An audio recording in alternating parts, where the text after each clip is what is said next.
Hello, everyone out there in TV land.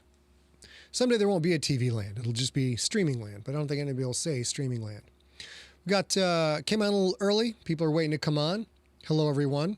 Hello, Kyle. Nelson McClintock, how are you? We're going to have our guest on in just a few minutes. As usual, we give a couple of minutes to let people get warmed up, sizzle up their internet connection, and come and join us. Shannon Chavaria, welcome. Richard Woodworth, welcome. Those of you old enough to remember seeing this one in the theater, it must have been a special treat. God knows I wore out a VHS tape on this sucker many, many times. As a huge fan of monsters, this is going to be a very fun episode. Just a couple more minutes to go. I saw the new one. I saw some of the new one. Basically, okay, I lied. I watched the Medusa fight for the new one. That's all I've watched. It was pretty cool. It's pretty good. Everything looked pretty tight, but it's just not the same thing. It's not the same thing. Kyle Jacobson saw it in the theater. Nelson McClintock, yes, probably saw it on HBO. Probably, that is where I probably saw that. But all the stop motion animation, we're going to talk about all that stuff. And the genius creator behind this thing is going to be super fun. Yes, the owl. Now people can't do anything without CGI. When I was a kid, we used clay. We didn't have CGI. We didn't have all of that garbage. It's good. This is good to note. Come on a little early. People come pouring in.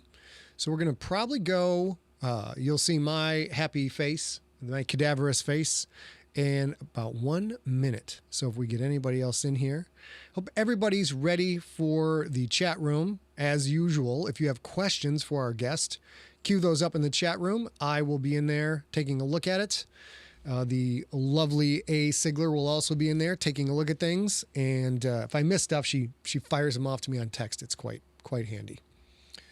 All right, you guys. Now it is time. I got to time this. So when you're looking at Medusa's face, you get to see my face because they're very, very similar. Also have a very similar reaction with most people. So we're going to go live as soon as my girl comes back up here again. Here she comes. Oh, that's not a good shot for her. And she's looking around. Here we go. Yeah, see, I look exactly the same as Medusa. Welcome, everyone. Welcome to Monster of the Week. It is Friday. This show marks the end of my writing week, which has been quite intense this week with a lot of cool things going in. We got books coming down the pipe. We'll be shipping out to you guys in almost no time whatsoever. Working hard on GFL Book 7 second draft. And it's Friday, so I have my end of the week beverage. If you've brought your cocktail or your non-alcoholic beverage, cheers to you. Cheers to you.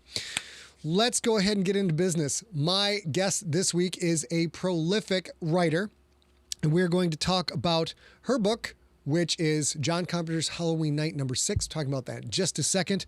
As for the book that I am pimping this week, it was really hard because all of my books are full of monsters. And since Clash of the Titans has many, many different kinds of monsters, I sort of went for Nocturnal, but I think the one I have to pimp this week is Ancestor, which would be spectacular as a claymation, a Dynamotion type stop action movie. Hopefully we'll get to make a movie of it someday. But if you are fans of Amanda Deibert, you should check out my book Ancestor. If you're fans of mine, you should be checking out Halloween Night, which we're going to ask our guest about in 1 second. Let me get those down. Without further ado, let me introduce our guest. Let me get her off of mute, and then I will give her the bio. Asked to unmute. Amanda Deibert is a New York Times best-selling comic book and television writer. She is currently writing for the animated series He-Man and the Masters of the Universe for Netflix, which by itself is so friggin' cool. Other TV credits include work for CBS, Sci-Fi, OWN, Pivot, Hulu, and 4 years as a writer for former Vice President Al Gore's international climate broadcast, 24 Hours of Reality. Her comic book writing includes, get a load of this, DC Superhero Girls, Flash Facts, Wonder Woman, Agent of Peace, Teen Titans Go, Wonder Woman 77, Batman and Harley Quinn, and Love is Love, a #1 New York Times bestseller for DC Comics. Some of her recent works include John Carpenter's Tales for a Halloween Night, Volumes 2, 4, 5, and 6 for Storm King Comics, and Red Sonja, Black, White, and Red for Dynamite. Without further ado, Amanda, welcome to Monster of the Week. Hi, thanks for having me. I'm excited to be here. This is going to be super fun. Before we go into anything else, just the name alone, John Carpenter. Last week, the guest monster was The Thing. And we went in depth about that and what a spectacular movie, a spectacular monster, what a spectacular creator John Carpenter is. And Absolutely. Here you are actually getting to write for one of my favorite monster creators. Tell us about what this series is. Well, it's really amazing, and getting to work with John and his wife Sandy is a delight that my wife and I get to do every year and love to do every year. So John Carpenter's Tales for a Halloween Night is an annual collection of horror stories by various creators. So think of your creep show vibe. Okay. So you've got, isolated tales that are kind of woven together, usually with some sort of, there's like an Undertaker character, Crypt Keeper kind of character, and a Black Cat character Okay. that go through the tales. And I've been writing a horror story for this since volume 2. And my wife, Kat Staggs, is an illustrator, and she has illustrated all of those stories. So we work together on those, which is really fun. That sounds awesome. Just throwing it out there. If they're looking for anybody else to be in that book, I will line up to do something for the Carpenters. That would be absolutely fantastic. So I've not read that yet, but I will definitely be picking that up. But what we are talking about today, of course, is none other than the cinematic gem that is Clash of the Titans and Medusa. First thing I have to get out of this is why did you pick this monster? So I'm a big fan of Medusa. Just in general, I love her. I hope one day to be able to writing a Medusa comic would be something that I would very much like to do. I have a concept that I would love to do, but I think she's a very misunderstood, mistreated, much maligned monster, and I love her with all my heart. So that's my big. We'll come back to that in a second. Let's go over some details about the movie real short. Yeah. Its budget was $15 million back in 1980, which adjusted for inflation is 45. It's not crushing the bank, so to speak, for a movie that caliber. Box office $70 million, adjusted for today's dollars, $210 million. Very successful. And of course, it was the final work of Ray Harryhausen, who is one of the great innovators in Hollywood and an absolute legend in the world of monsters. Mighty Joe Young, The Seventh Voyage of Sinbad, Jason and the Argonauts, which I can't count how many times I've seen that. And of course, Clash was his final film. For you and the astonishingly expressive and emotive claymation of Medusa, is the movie itself part of what got you hooked on Medusa? It's a fantastic. The claymation is just so good. It's such a great, fun, creepy representation. That yeah, I mean, like it's. I think it's definitely my favorite incarnation of Medusa for sure. And special shout out to the Kraken, who I could have easily also chosen. Like the design for that is phenomenal and so different from the way the Kraken is often portrayed. But yeah, that there's also like just a part of me that like stop motion is near and dear to my heart.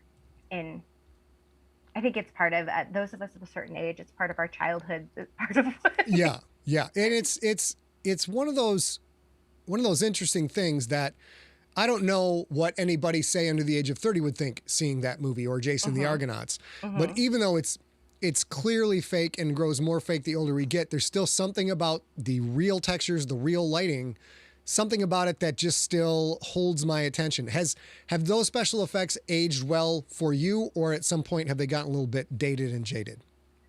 I think they're dated in a great way. I think they hold up. I honestly think like stop motion holds up better than say early animated CGI kind of situation. Like for me, there's still something really fun. Same with puppet work. I think that stuff holds up better, in my personal opinion, than some of the more modern things that like then 10 years later it kind of feels like, oh, it was almost this thing that we're used to now, but it's not quite as good. Whereas like for me, this is just as enjoyable as a blockbuster now with all the bells and whistles. That is one of the really weird things, like the state-of-the-art computer graphics, state-of-the-art CGI. You go to the movie theater this year, I'm like, that looks awesome. Oh my gosh, that's amazing. And then 10 years from now, you watch like, at one point, The Last Starfighter there was nothing like it, spectacular top to bottom. And now you go back and watch, you're like, okay, yeah, but I mean, it's a little bit dodgy. I don't have that with claymation. sounds like you don't either. Let's go over Medusa's background. She is a character with a sordid past, also called Gorgo. She was one of the 3 monstrous gorgons, generally described as winged human females with living venomous snakes in place of hair. Those who gazed into her eyes would turn to stone. Medusa was beheaded by the Greek hero Perseus, who thereafter used her head, which retained its ability to turn onlookers' stone, as a weapon until he gave it to Athena to place on her shield. In classical antiquity, the image of the head of Medusa appearing in the evil-averting device is known as a Gorgononion. Gorgonion. Do I have that right? We'll go with Gorgonion. Yeah, sure. We'll go with Gorgonion. Okay, sounds good. Yeah, but sure. You know, as a creator who I like to create just giant, over-the-top finishing finales. It's difficult to beat Clash of the Titans for the setup, going to find Medusa, battling Medusa, using Medusa. Is the finale of this movie against Craig? Is that your favorite part? Is there some other part that has stood out to you over the years? Oh, for sure. I mean, it's such a great finale. I mean, you've got this big quest, and you're fighting Medusa, then you're versus the Kraken. I mean, you've got Pegasus. It's a beautiful woman chained to the surf of the rocks. I mean, it's got, what more could you ask? A robot owl. The robot owl, that's adorable. I mean, it's literally got everything. I think the robot owl is one of the few things they got into the remake. I think they brought that in. I refuse to see the remake. I'm one of those snobby purists. I read about it. I read everything I could about it, and I've watched the Medusa scene in preps for this, but I am just like you. I cannot bring myself to watch it. There can be only one. Now, one of the questions I was going to ask you, and now it sounds like I don't think you can say this, is I want to know if you could write a new story about Medusa, what would the plot be? But if you're working on someday selling that, I don't know if you can reveal the plot. I won't reveal the plot. I will say that I would love to do a story from her point of view, is what I would say, where she is the hero, because in my opinion, she is more of a hero than a villain. Okay. So that's the angle that I would take, but that's all I would say as far as that goes. If you do her as a hero, though, do you keep the avarice? Do you keep the desire to collect all of the treasure and all of that? Is that for sure? I think an anti-hero, maybe. Okay, Angry, a woman wronged and angry with a righteous vengeance, perhaps, and maybe like a little bit of a not so great side. Well, she's clearly not a Class A negotiator. That is not what she's brought in for. Right. But I mean, she was decapitated, oh no, my woman's in a jam. I got to save her, so I'm going to kill you. Mm-hmm. You who has done nothing to me, who is not involved in our life or our life story. True. This isn't like a revenge situation. She had nothing to do with what the gods were doing over here. She's herself a victim of the gods. But it's like, look, sorry, I got to chop your head off to save this woman that I deeply love after watching her sleep. So, That's a really interesting angle to the movie. And I guess I haven't really thought about it that way. I have seen Medusa as a tragic character, especially the way, to this day, the way they did her face and the haunted look in her eyes, doing nothing but clay and having to move it every, fraction of a second is just, it's a staggering piece of artwork that I think it's hard for everybody to understand what the amazing work Ray Harryhausen did in his finale. But you're right. She has done nothing wrong to the protagonist. She's not the nicest girl in the world, but she's done nothing wrong. And so she's sort of, what you're saying is Medusa's sort of a victim here. Yes, I think so. I think a victim of the gods, and then much like everyone in the film is. And then, yes, a victim of Perseus. And the gods in this movie were just assholes. They were not. I mean, yes. They're not nice people. They're not very kind people. Sticking with Medusa, we're sticking with her for this movie. Was there any particular aspect of the monster that you found frightening or terrifying? I love that this design gave her the rattlesnake tail. And the way the snake body moves, also the face, like you said, the emotion in the face, the way that just the movement. I think this is where stop motion really helps play up a creepy vibe, because I think it makes everything, even stop motion Christmas films have sort of a creepy undercurrent, which I enjoy as somebody who likes things with creepy edge. So yeah, I love the design. I think it's it's awesome. And that I forgot to get the minute count, but that scene chews up a ton of this movie, and I think by and large it kind of it's the scene stealer of the whole movie is this battle against Medusa. You got a lot of guys dropping off, you got a lot of very heroic stuff going on, and Medusa is really a scrapper in this. She really goes to town and is not some simple creature that can be taken out. Is that the centerpiece of the movie to you, or does it build up to the big finale? What's your favorite part of the movie overall? Oh, for sure. I think that's the centerpiece. I mean, I think it absolutely steals the film. I think when you're thinking about the film in retrospect, you think about that scene and you think about the owl. I mean, for me anyway, like those are the two things that it just like, you know, if you're looking at it years later or months later, the next day, those are the things you're thinking about. And what, in your opinion, aside, let's say we take away the turning people into stone, right? Sure. That's the gimme. That's a superpower. She's got so many other, comic book hero-esque powers at her disposal.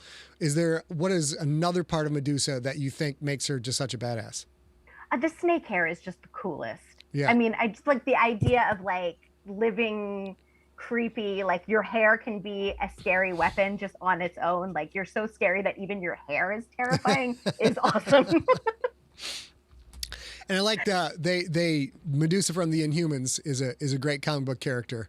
And what did we ever hear in our youths? Did we ever hear what's the deal with the snakes anyways? Is there a reason behind that, or is it just like gods are up there getting high, be like, it'd be cool, snakes for hair, bro, snakes for hair? Well, I know it was like the whole thing was like to punish her and make her look creepy, and I guess there isn't much that's as creepy as a snake. I think like iconically throughout history and story, snakes are always kind of scary, the villain. I mean, it's just genetically in us as well. Like we're automatically scared of snakes when we look at them. So I think it's just a creep vibe. I mean, maybe there's something more to it. But I can't recall. I used to be as a kid, I was a huge buff on Greek myths, but a lot of that has gone away. Comment from the chat room, loves the bad hair because when Medusa has a bad hair day, it's actually bad for us and not for her. Oh, I love that. What kind of product do you think she uses to keep control of that stuff? A little bumble in there. What's going on? I don't know. Something like rats. Maybe, you got to feed your hair. You've got to like sit there and like rat by rat, put each little bit in, make sure everybody gets fed. If you don't feed the back, it doesn't get full enough, And then we have to think about, if you are feeding each snake, was this movie the inspiration for Human Centipede? Because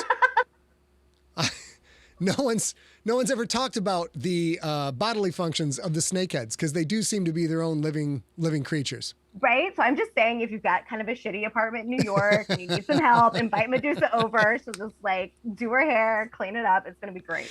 There is your story. Thank you. You can send me a royalty check. Medusa is the next door neighbor. Living next door to Medusa, Tuesdays on UPN. It's going to be absolutely fantastic. What are, God, that threw me for a loop when you said you were planning on writing a story. So I'm trying to figure out how to ask some questions where you're not giving away your bread and butter. Go ahead. She is, of course, a tragic character. Looking at all the flaws she has as a creator, what flaw do you think you would play up for her that we haven't seen on screen, we haven't read in the myths? That's a great question. I mean, I think the desire for vengeance or vindication, I think, is something that we've obviously seen, but I think that's something that's very appealing to me about her. It's like this idea that like she didn't really do anything wrong, and then she ended up cursed as a monster. And so then I think just like the embracing of the monster, so okay, this is who you want to make me be, then fuck you, this is who I'm going to be. Yeah. Yeah. Another comment from the chat room that's pretty prescient here. Right from the start, she gets made into a monster because a god wanted her and took her. So, it's a lot of the repulsion at females, the fear of females back in the day. You've got, she's a double victim. She is victimized from beginning to end, right up until her final demise, where someone she's never encountered comes in and cuts off her head. This is a fun show for me so far. I'm like, now I want to write a Medusa story, but it's too late. It's taken. It's taken. So she is tragic from top to bottom. How do you, if you can't talk about it without giving away your idea, how does Medusa have a redemption arc? What can she do to make the reader or viewer feel like she got some back, she got a win? What can she do? Well, see, I think that if the story is truly told from her point of view, that if like it's truly Medusa's story, then her redemption arc is already there. Okay. Because there's nothing, in my opinion, nothing to redeem, right? Right. Like victim of circumstance, she existed. She was a woman. Someone found her attractive. It's a story, unfortunately, many women have lived and understand. Mm-hmm. You're just existing. And then someone decides to punish you for being a woman, take what they want from you, from your body, from your person, and then, doubly getting punished on top of that. Right. for just existing. And so then it's like, well, okay, so all of that, none of that her fault, mm-hmm. including even the somebody looks at her face and they turn to stone thing isn't her fault. How she uses it, yes, there's some free will there, okay. And she has to be responsible for those actions. But yeah, I think it's in essence that telling the story from her point of view would automatically make us kind of root for her. Just the circumstances are already on her side. And we've seen a lot of reworking of Marvel characters, etc. To the comic books back in the day were fairly male centric, although comic books mm-hmm. were a place where powerful females came out and were right in there along with the lineups. Going back to the X-Men, even going back farther, mm-hmm. some of the old Avengers. If this was to get a reboot, if Clash of Titans was to get a reboot in the current political climate, what do you do to that lineup? I mean, having a girl chained to a rock isn't necessarily something that's going to sell to a movie studio anymore. It's a different environment.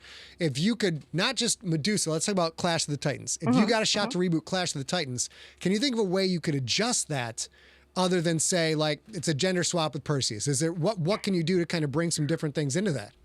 Sure. I mean, I think that you would end up, I think for one thing, you would develop out your female characters, right? Mm-hmm. So it wouldn't just be like Andromeda we wouldn't just see her asleep and that's how we found love with her. We'd have to get a little bit more of her personality, her maybe like she says something or they have an interaction as humans first, just for example. Maybe she, has a little more of a role to play in the planning, in the sure. redemption, in the I think that there's, and I mean even with the gods, I mean, like, so the gods are assholes. The gods have to stay assholes. That's the basis yes. of Greek mythology. But even then, I think there's a lot of room for a lot more dynamics between the gods, mm-hmm. a lot more besides just like jealous women being vindictive, jealous women. So I think just by simply like rounding out the characters, letting okay. the women have like whole personalities, I think that would do a lot. It's it might be a commentary on lifespans back in the day, but now you fall in love with someone at first sight or because you saw them asleep before mm-hmm. they can ever open their mouths and say a word. This might be the most annoying person you've ever met, and you've already sort of given your heart away. I was saying that to my wife. We were rewatching it last night, and I'm like, he doesn't even, like, she might be such a bitch. She might be really annoying. She might like just have like obnoxious taste, halitosis, but like he doesn't even know. He's ready to risk it all. Athena could have Fran Drescher's voice. You don't know. You have no idea what's coming up. That's what I'm saying. Like, I mean, luckily for him, she ended up being a perfectly lovely girl, but. Yes. So, and also adjusting it for modern day, mm-hmm. there's a far stronger trend now towards making much more sympathetic monsters. And mm-hmm. Of course, like you point out, Medusa is naturally a more sympathetic creature, but you don't see that in that movie. Right. I don't know if you see it in the remake. What are any of the other monsters or creatures in any of Harryhausen's work? I don't think they're sympathetic. I think they're very one-dimensional monstery. Yeah, and I mean, I think it's pretty new, this trend of like humanizing our monsters or our villains. I think it's like something we do a little more now, making everything a little complicated and not quite so like Mm-hmm. hero is all good, villain is all bad. I think we like our heroes to be a little more messy and complicated now. Okay. That makes him more, I think, a more relatable and delicious kind of a film when I can relate to my hero because like maybe they have some sort of flaw or personality defect. And then the same, I think we like to see like the motivations behind like how and why our villains might be villaining. If you say you were to get the reboot for Clash of the Titans, do you make any of our classical heroes more villainous? Of course, we have the gods of the gimme. They are, the Greek representation of the unpredictability of life and things happening they couldn't explain. And frankly, we still can't explain this. There's no cause or reason for things. They are just the elements and the tornado of the world. What do you do with the classic hero cast of Clash of the Titans to dirty them up a little bit?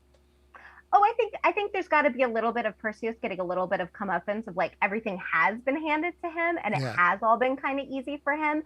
And like I'd love to, not saying that he couldn't ultimately still be the hero and win the day, but I'd like to see him come to face with the fact that he has been a little pampered and maybe have something go wrong and not know how to deal with it without help and then have to figure that out. Like, oh, I just like expected everything, I expected the beautiful woman to fall in love with me. I expected that I would just be able to like sneak in and figure everything out. And I'd love to see a little bit of struggle, maybe something go a little wrong that he then has to like write and learn and grow as a person. Like I'd like to see Perseus at the beginning of the film and Perseus at the end of the film being a person that's grown and changed. I can handle Percy at the end of the film being who he is, but maybe he's got like a meth business on the side. When he starts out, he's a troubled kid from the projects of Athens, and now he's got to make his way through the world. All right, we got a couple minutes left. Let's do this. This is always fun for me. So for the people who are my fans who have not experienced your work yet, what work of yours is closest to Clash of the Titans and or Medusa? Oh my gosh. Well, okay.